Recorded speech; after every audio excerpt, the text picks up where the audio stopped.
Salut à tous, vous écoutez un bonus qui suit l'épisode numéro 8 du Moyen Âge dans tes oreilles sur Ambroise Paré, le père de la chirurgie moderne. Donc si vous voulez bien tout comprendre, filez écouter l'épisode avant d'écouter ce bonus. Allez, on est parti. Bon, avec l'épisode 8, vous avez compris qu'Ambroise Paré était un gars hors norme. Mais vous n'avez pas encore tout entendu. J'ai déniché pour vous 3 anecdotes sur notre bon chirurgien, et vous allez voir que c'était un sacré gaillard. La première anecdote se tient pendant l'hiver 1552. Comme vous le savez, le roi Henri II vient de faire d'Ambroise l'un de ses chirurgiens. Peut-être d'ailleurs pensait-il qu'avec cette nouvelle charge royale, il allait être à l'abri du besoin et qu'il pourrait tranquillement rentrer à Paris pour écrire ses livres. Eh ben non, pas de bol, le roi a d'autres projets pour lui. En décembre 1552, le duc d'Albe, qui est un des meilleurs généraux de l'empereur Charles Quint, vient de mettre le siège devant Metz. Le roi vient d'ailleurs tout juste de reconquérir cette ville et voilà qu'il risque déjà de la perdre à nouveau. Il commande donc à Ambroise d'aller aider les défenseurs. Et ce ne sera pas une balade, puisque le roi souhaite que son chirurgien réussisse par quelque moyen que ce soit. Et oui, il faut dire qu'il y a quand même une petite formalité, puisque pour rejoindre les défenseurs de Metz, encore faut-il pouvoir rentrer dans la ville assiégée. Et pour ça, il faudra traverser les lignes ennemies, puis faire comprendre aux défenseurs qu'il faut le laisser rentrer. Mais Ambroise n'a pas le choix. Ce que le roi veut, le roi l'obtient. Le voilà donc parti dans la campagne lorraine, en plein hiver, avec une petite troupe.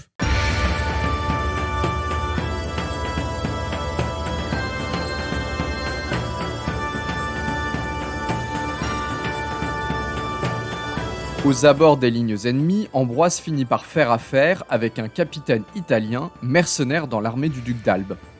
Pour 1500 écus, le capitaine accepte de le guider, lui et sa troupe, au travers du campement impérial.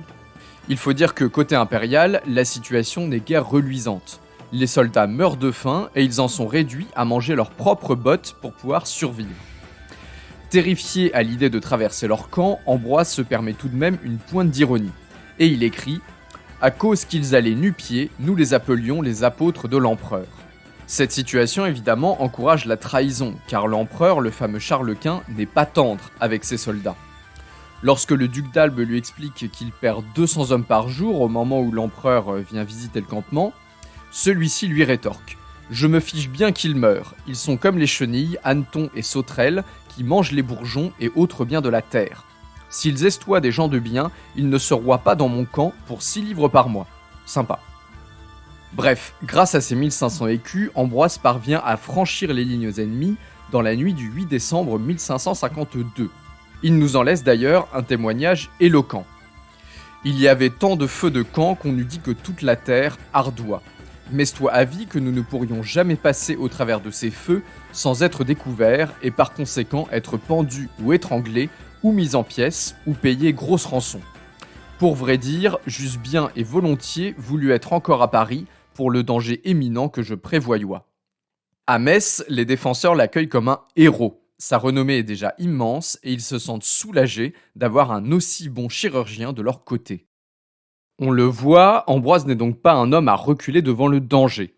Il est tout de même soulagé quand la guerre s'arrête, car la paix est propice à l'accumulation de nouvelles connaissances.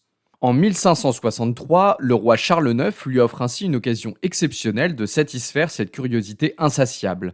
Il l'emmène dans ses bagages pour réaliser un grand tour de France pendant plus d'1 an. Pour le roi, il s'agit de mieux connaître ses sujets et de redonner un peu de souffle à un pays exsangue, déchiré entre les deux religions. Mais pour Ambroise, c'est Noël avant l'heure. Il va enfin avoir l'occasion de trouver une réponse aux 1001 questions qui lui trottent perpétuellement dans la tête. Prenez l'épisode de Clermont, par exemple. Là-bas, Charles IX rencontre un seigneur qui revient d'Espagne avec dans ses bagages une sorte de pierre dont il affirme qu'elle est un remède à tous les poisons. Il s'agit d'un bézoard, c'est-à-dire une concrétion que l'on trouve dans l'estomac de certaines chèvres. Alors par contre, ne me demandez pas pourquoi est-ce qu'on va chercher des trucs dans l'estomac des chèvres. Pour Ambroise, en tout cas, l'occasion est trop belle. Il fait chercher quelques coquins qu'on allait pendre, comme il dit, et le roi lui offre la vie sauve s'il se prête à l'expérience. Évidemment, ça ne manque pas, ayant avalé le poison puis la poudre du bézoard, le pauvre homme meurt dans d'atroces souffrances. Bref, Ambroise s'amuse bien. Il en profite pour récolter des pièces originales qui vont garnir son futur cabinet des curiosités. Des pêcheurs de Biarritz lui offrent une vertèbre de baleine et il acquiert un rostre de poisson-scie. Plus tard, il réussira même à obtenir du roi le bec de son toucan de compagnie bien-aimé après sa mort. Mais surtout, il se renseigne sur deux objets qui l'intriguent beaucoup et dont il finit par publier un livre 20 ans plus tard, en 1582, le discours de la mumie et de la licorne.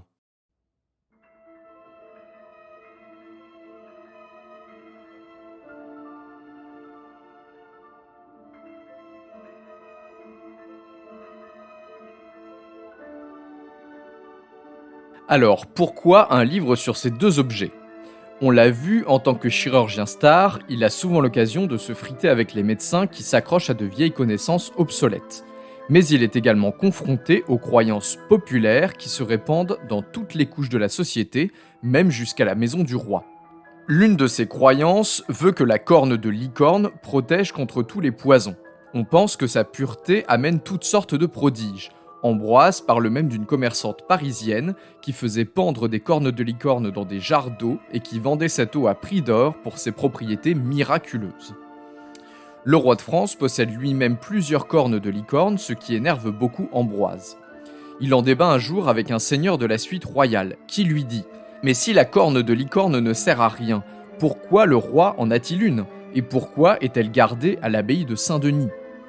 Et le chirurgien lui répond que si le roi y tenait tellement, il ne laisserait pas les moines de Saint-Denis montrer la corne de licorne aux touristes pour seulement 6 sous.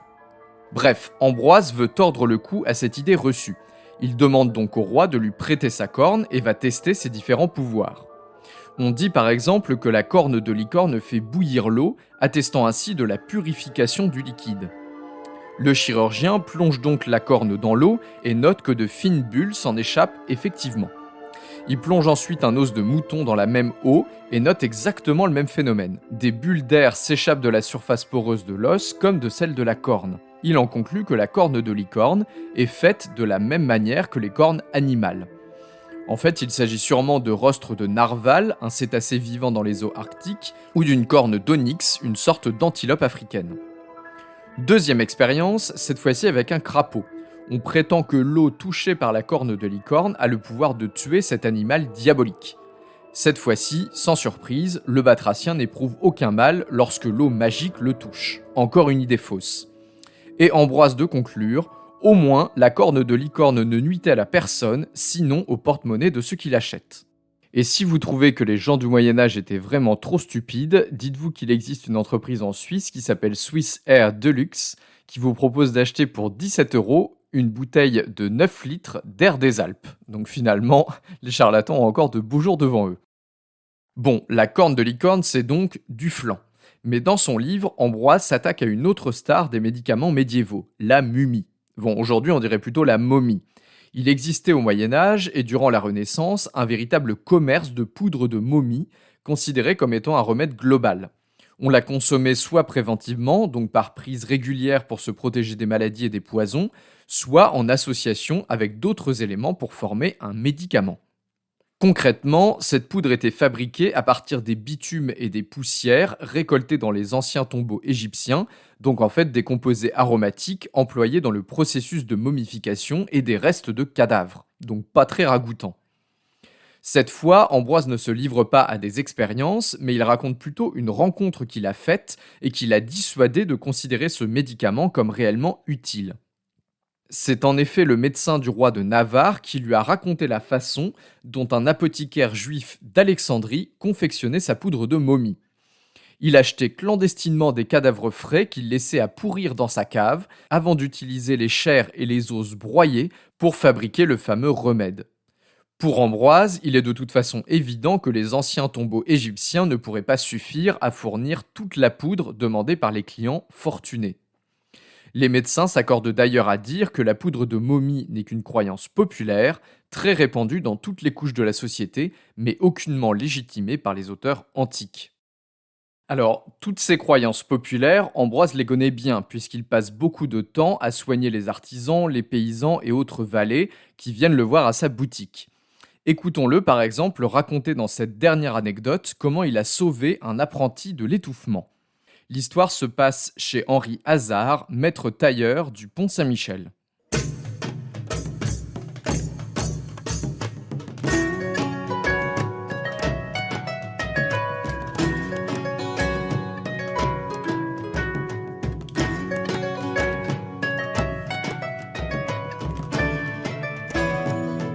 Ils estoient 6 serviteurs, lesquels se délibérèrent de faire un bon déjeuner. Ils se cotisèrent chacun 1 liard pour avoir des tripes et se mirent en devoir de bien escrimer de la dent. L'un d'entre eux prit un gros morceau de boyau et l'ayant mis dans sa bouche, il lui tardoua qu'il fût en son estomac. Il l'avala sans mâcher et le morceau lui resta au milieu de la gorge et ne pouvait passer.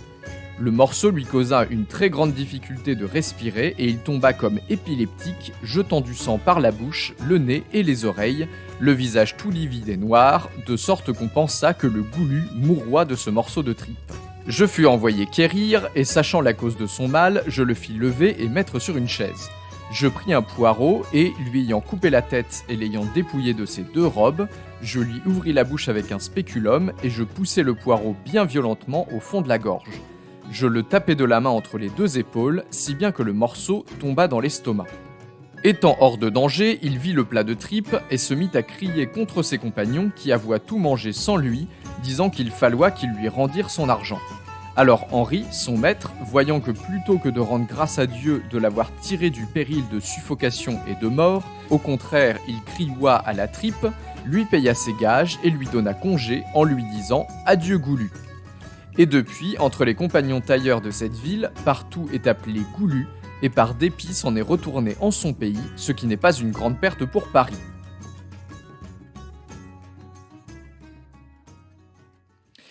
Voilà, on s'arrête ici pour ce petit voyage dans l'univers d'Ambroise Paré. J'espère que ce petit bonus vous aura plu, et je vous dis à la prochaine!